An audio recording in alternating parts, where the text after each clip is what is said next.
Если вы будете игнорировать эти 4 правила переживания расставания, то вы можете зависнуть в страданиях по бывшему на несколько лет.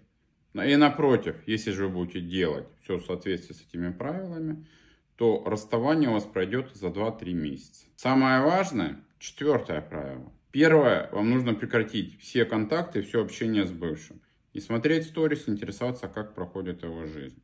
Второе, вам нужно наполнить жизнь новыми целями, новыми событиями, так, чтобы у вас не было лишнего времени на звездострадание. Третье, вам нужно разбить ту идеализацию, которую вы создали в голове об этом человеке. Четвертое, самое важное, вам нужно поставить точку в отношениях с этим человеком.